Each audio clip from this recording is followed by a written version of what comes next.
Oh man, those holidays sure were a fun time. What a blur. Ugh, can't believe it's the end of the year already. Gotta get that end of the year list done. I'm sure I got plenty of time though. What's today?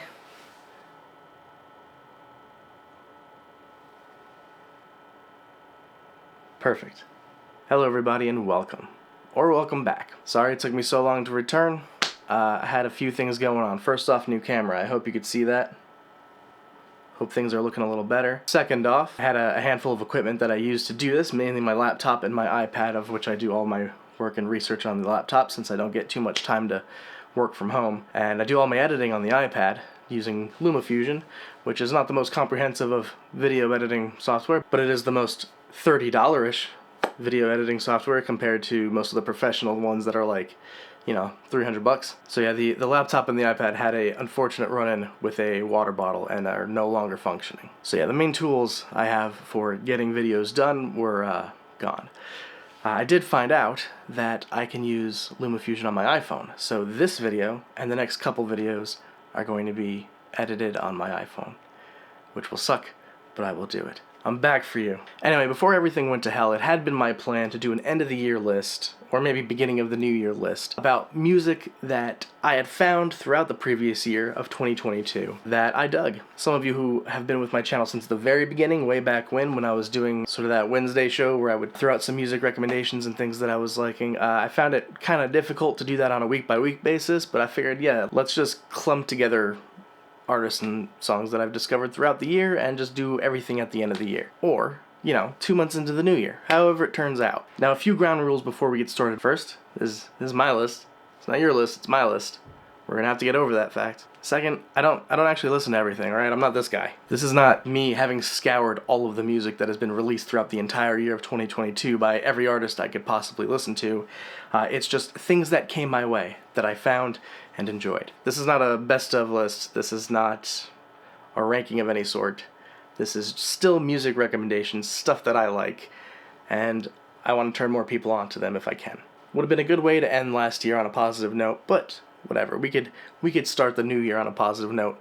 That's fine with me. Oh, thirdly, I have also left out most popular acts. Like, there's definitely some people on this list that are fairly well known and fairly famous, but things like, Weezer put out 4 albums this last year. There's the new Jack White album. Like, you know about those. You don't need me to tell you what to think about them or to alert you to the fact that they've come out. You're aware. So while it's not true for all of them, I've tried to keep most of these selections to smaller, less known artists that caught my attention. It's not 100% through the line, but for the most part. So without further bullshit, let's get along. First on the list is a trio out of Oakland, California, known as Grumpster. This year they released their second full-length LP, Fever Dream. Grumpster is everything that the late 90s, early 2000s pop-punk revival should be. Almost every article I can find on the band mentions how big of an influence Green Day's Dookie was on the band, and it shows. Early Green Day, early Weezer, early Blink, you know the type. The kind of brighter, somewhat passively snide, but self-deprecating punk/garage rock for that time period that was popular then and hasn't really gone away, honestly. And here it is again. If that's the type of music you miss, then I imagine Grumpster will scratch that itch for you. Favorites off of this album are Picture, Vicious, and Crash, and I will have a link to those songs down below in the description.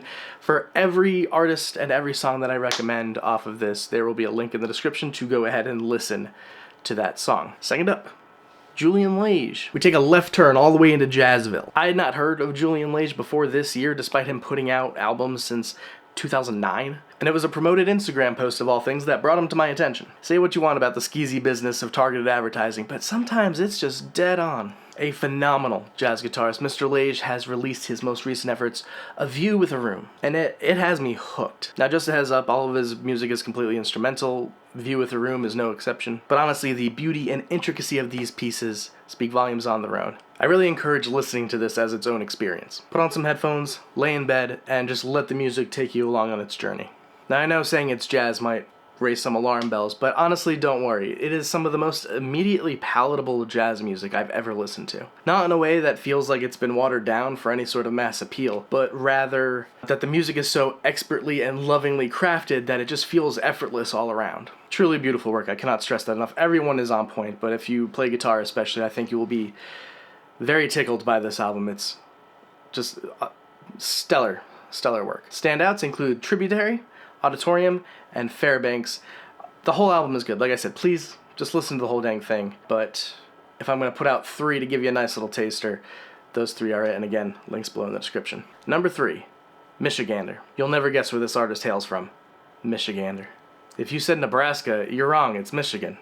You're so dumb. Kalamazoo, to be precise. Now, Michigander came onto my radar due to a collaboration they did with Manchester Orchestra, and if you know me, you know I fucking love Manchester Orchestra. Andy Hull is my captain. That song specifically is called In My Head, and I love it. It sounds like something Bad Books would put out, actually. And checking out the rest of his stuff, I was very pleased. And by his stuff, I mean Jason Singer. From what I could tell, he is Michigander. It's not like a set band. It's just Mr. Singer here. That's the main act. Or at least that's what all the promotional material I have seen about the group would insist. He's always front and center. Often by himself, so that's my guess. Now, the song I mentioned, In My Head, that is one of 3 songs that have been released off of his upcoming 6-track EP, Stay Out of It EP, which was set to release in 2022, but due to a handful of personal incidents, unfortunately, it had to be delayed. It'll be his 4th LP once it's out. Still no full-length album yet, but that's still a pretty decent body of work to sink your teeth into if you like this type of music. So what type of music is it? Some of the songs remind me a little bit of The Killers in their heyday, or like Young the Giant, or for more recent examples like Walk the Moon, like a more mature version of Walk the Moon, if that makes sense, if you know who these people are. It's the kind of rock that straddles that line between indie rock and indie pop, but I do feel like the songwriting is a bit more substantive than a lot of these other groups that end up there. It's sugary, but not quite too saccharine as compared to some of the others. Anyway, recommendations for Michigander are going to span across his other EPs, just so you can get a feel for his range. And I'm actually not going to choose In My Head for one of them because, well, I've already told you about it, and you can go ahead and look that up for yourself. So rather, off of this new EP, I'm going to go ahead with the song The Other Way. Second, the song Better, which comes off of their last EP, Everything Will Be Okay Eventually. And finally, the song Reds, off of Where Do We Go From Here, which might actually be my favorite song so far from Michigander. Once again, links to these below. Number 4, this is a fun one. UFO Mammoth. Mammoth? I don't know how to pronounce this. UFO Mammoth. Let's put it on screen. UFO blah. That's how it's Mammoth. However you're supposed to pronounce that. This is a genre of music I didn't even realize I was into until this band. And honestly, I still don't understand what genre it is exactly. I've really shown that I know absolutely nothing about genres or subgenres or anything like that. Clearly, I've made the best of choices being a music-based YouTuber with very little knowledge of music in any way. You know what? We're rolling on. Doesn't matter. So it's like doom metal, sludge metal, drone metal, stoner rock. I have all seem to be pretty used interchangeably, and when I'm doing my research, all of them sound appropriate. If someone who understands all the slight nuances of metal subgenres, please go ahead and educate me in the comments. What is the difference between drone metal and sludge metal and doom metal and stoner rock? Help me out. Throw it in the comments. UFO Mammoth, if I'm pronouncing that correctly, is a 3-piece band out of Tortona in northern Italy. Tortona. I'm rocking this. I'm doing so well. Metal was never really an area I dipped my toes into too much. However, my earliest experiences learning guitar was learning Black Sabbath. There's a reason the oldest guitar I own is an SG. Many people consider Black Sabbath to be the first metal band, and while that's with an asterisk next to it, and history's never quite that clear cut, you won't find too many people willing to argue that fact with you. And evidently, this particular subgenre of metal exists in a realm closer to what Sabbath started. The heaviness of the music isn't based around aggressiveness or anger that I've always associated with the genre. Modern metal is, like, to me, it's always just been, like, very loud, very fast, and a lot of screaming and growling. But no, the heaviness here is from the atmosphere. It's like an overcast sky laying a thick, oppressive fog upon a graveyard. It's not the lightning strike itself, but instead the uneasy calm of the far-off thunder rumble, announcing the approach of the storm that you cannot stop coming. All of their albums are like this, including 2022's release, Fenice. Fenice? I don't know. It's the Italian word for phoenix. And while I have no trouble recommending you start here if you've never heard the band before, I would still implore you to go and check out their backlog if you like what you hear on this one. What I really love about this band is how they craft that atmosphere and really take their time building things up. It's not unusual for them to have a song that's like 13 minutes long and have 6 of that just be steady melodic buildup. But it is amazingly not boring. These guys are masters at the gradual rise, the slow burn into the fiery fury. They'll give you some repeating drum beat, a droning bass line, a hand to hold that pulls you through the song. And they just kind of slowly amp things up so slightly that you don't even realize you're going anywhere until next thing you know you're completely engulfed in a whirlwind of noise, energy, and distortion, and you have no idea how you got there, but somehow it all makes sense. This could happen in either a single track or across multiple tracks, as each album is a crafted experience, with every track playing its part to the overall effort. And this latest album does this really well. Even if it's not like their best work of all, it's still really great. As you can probably tell, this isn't exactly a band that people ask what's your favorite song, they ask what's your favorite album. That being said, it makes it incredibly difficult to recommend specific songs to give you a taste, but I will do my best. In fact, I'm just going to give you one song instead of the 3 that I've been giving with the others off of this album, since it's only a handful of songs. It is the song Psychostasia. I think it does a pretty good job of showing what this band can do, but also keep in mind that this song, the one that precedes it, builds into this song, and this song also is a piece of the song that comes next, just as I said. So it is really an experience, and I would recommend just listening to the whole album. I think that's the best way to do it, but if you just want a little taste of what I'm talking about, that sort of slow build and doom rock style, this is a pretty good place to start. Okay, number 4. This is very different from drone metal, but we go to Beach Bunny. OGs of the channel have heard me talk about Beach Bunny before. The brainchild of Lily Trafilio, coming out with their sophomore full-length LP, Emotional Creature. It's always nice to see a band not fall victim to the sophomore slump, but in fact, improve. This is perhaps the most innocent of the offerings that I have on tap today. Nothing about this album is particularly rough or challenging. It's just bright and fun, relaxed pop rock that sounds straight out of the mid-90s. Not to say that there isn't anything of substance here, or that darker themes, don't peek in here and there through the lyrics. But it's just the way everything is presented. It's the kind of rock that just makes you smile regardless. This album always puts me in a good mood. This album is like the week between spring and summer, where the weather's perfect, and you're just kind of glad to be there to enjoy it. I actually got to see them perform at the Orange Peel last year, and the show was pretty great. Got these awesome Beach Bunny socks. I'd never been to a rock show that had themed socks for the band.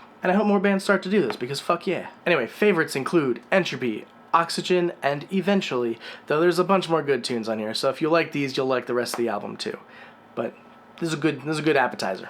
Number 5, Stand and Wave. Coming at us from Hudson Valley, New York, Stand and Wave is a indie emo punk band in the vein of bands like, I don't know, somewhere along the lines of like the Front Bottoms or Sorority Noise or, Modern Baseball, so those kind of bands. And really that's all the information I have. Not a whole lot of info out there about these guys. The band is still getting their legs, 2 EPs to their name, and several singles in which they feature on EPs that feature various artists. So they don't have a huge following yet, but damn it, let's change that. The song that introduced me to Stand and Wave was the single Fixing, which came off of one of those aforementioned collaboration EPs. And as of typing the script, the video on YouTube has 236 views, and a good handful of them have got to be from me, so I want to see that number jump. Share this shit. It's a good song. In 2022, they released the Stay Home EP. This is a collection of songs put together during the quarantine of 2020. This band has a knack for smart and relatable lyrics, capturing not just like the typical teen angst that you would expect from this genre, but also like, the despondent cynicism of young adulthood, facing down the inevitable rising tide of actual adulthood. And yet the music doesn't feel defeatist, it's energetic, it's defiant, dynamic, and oddly reassuring. Favorites are Fixing, please check that one out, Cold Open, which takes a minute, but it's a good tune, and Google Me Chuck. The bottom 2 are off of the Stay Home EP, while Fixing is off of one of those collaboration EPs, like I said. Yeah, links down below. Check them out. Enjoy. Alright, next up, Tadeschi Trucks Band. Now, I know I had said that I was going to try and keep this list mostly smaller acts, maybe acts that you haven't heard of, and obviously Tadeschi Trucks Band is not one of those acts. They were a very successful and well-established band. If you're one of the folks who came to this channel because you're a guitarist, then I'd reckon you've probably heard of this band, or at least you've heard of Derek Trucks, the absolute master of slide guitar.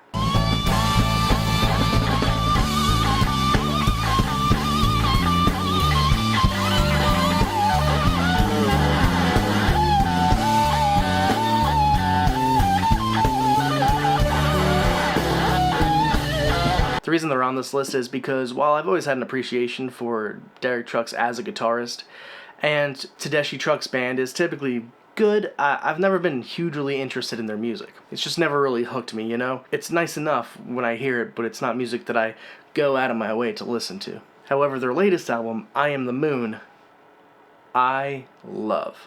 It is a massive 4-sided LP with 24 total songs, and while that in its own is an ambitious project and worthy of note, it's definitely the most captivating music I've heard from them. A throwback to the classic southern rock of bands like Lynyrd Skynyrd, or perhaps more appropriately, Allman Brothers Band, with a healthy mix of folk roots and soul. Which is nothing new, this has always been the band's style, but what makes this album special is the sheer scope of it. 4 albums, each a piece of a story, loosely based on a Persian poem regarding the myth of Layla and Majnun. An ancient tale of star-crossed lovers and forbidden romance, and yes, the Layla of this poem is the same Layla from the Eric Clapton song of the same name. This album is beautifully composed, and from start to finish it feels like a work of passion, soulful and dreamy, but firmly grounded in southern rock and blues and folk and even a little funk. The music frequently sounds grand and atmospheric, but at the same time rooted and traditional. It never gets buried in its own ambition, but also doesn't play things too safe either. Not every single track is a winner, but the highs are so high and the lows aren't that low. So for anyone who's a fan of this band or this type of music, this should be a very welcomed and refreshing listen. Handful of favorites include Here My Dear, which is the opener, Circles Round the Sun, and None Above. And again, links below. And last but not least, Brett Dennen. Coming out of California, singer-songwriter Brett Dennen released his latest LP, See the World, in 2021, but a deluxe version came out this year, and I'm counting it. First I ever heard of this individual was on my local radio station. The station in particular tends to play a good mix of things that you'd probably hear on any other radio station, and some stuff you wouldn't hear on most radio stations. Good station to discover new music, but still have some familiar favorites. Anyway, I'm driving along, and the title song from this album comes on, See the World, and I got confused because I thought this was a Tom Petty song. Dude sounds a lot like Tom Petty. Now, it was a song I didn't recognize, which I thought was strange, because here's this Tom Petty song that I've never heard before, so I Shazam it, only to find out it's not Tom Petty at all, but instead, this lad, Brett Dennen. He's apparently aware of this too, because I did get a chance to see him in concert last year, and he did a cover of Tom Petty's You're So Bad, and he just nailed it. Hopefully this gives you a decent idea of his type of music, the sort of singer-songwriter Americana type vibe. Favorites include title track, See the World, Paul Newman, Daytona Rolex, that one might actually be my favorite, it's just a fun tune, and Kumbaya, Life Goes On. And again, as always, if you like these, the rest of the album will probably do it for you too. As you can tell, I'm much more of an albums kind of guy than a singles kind of guy, so I'm much more likely to recommend something if a full album is good versus just a couple songs, but it's not always 100% true, but mostly that's how you get me. I like a good solid album. Anyway, that's my main list, but I do want to close things out with a few local mentions. These are bands in my city that put out work this year that I really dug and wouldn't mind getting a few more eyes and ears on if I can. The only reason they don't get on the list proper, despite me really loving their music, is because I don't want anyone to think that there's some kind of bias going on here. So I figure if, they're local acts, some of these people I know and I've talked to, so, to avoid any conflict of interest, I suppose, just give them their own little section here at the end of just some bonus music for you to check out and see if you dig it. So first up, Smoky Mountain Sirens. The all-female 3-piece rock band put out their debut album, Solid 8. Lots of energy, lots of snark, lots of good noisy rock and roll. Try the title track, Solid 8, Mistress of the Moon, and my personal favorite, KO. Second up, Rhinestone Pickup Truck. This artist describes their music as glitter grunge. Do with that what you will. Rather than pick favorites, I'm just going to refer you to the latest EP, Adore Me. It's only 4 songs, mostly pretty short. The whole thing is only like a 7-minute listen, so that should be a good taste for you. And last up, Secret Shame. They put out their sophomore album this year, Autonomy. Dark, atmospheric, post-punk. There's a lot of 80s in their sound, but, in a good way, not in a cheap way. Faves off this one are Hide, Luxury Bitch, and Saccharine Dream. And that's all I've got for 2022. I hope most of these were completely new to you, and more so that I've helped you find new music to love. Thank you so much to everyone who's watched this all the way to the end here. Thank you for waiting. I know this one took a long time to come out, and I do have, I'm filming a lot of things back to back right now, so I should have pretty consistent content coming once this comes up. Thank you to all the new subscribers who joined in 2022. We recently crossed 100 subs. We're almost at 200 subs now as of filming this. And I know that's not much in terms of YouTube, but it's a lot to me, and I was really stoked to hit that milestone, 100 subs. So, thank you. I've got tons of ideas for 2023, and I'm excited to see where this channel goes. And sincerely, I can't show enough gratitude for everyone who's just been along for the ride so far. Here's to the new year that we're already a good foot into. And, yeah, let's rock this one. Cheers, folks.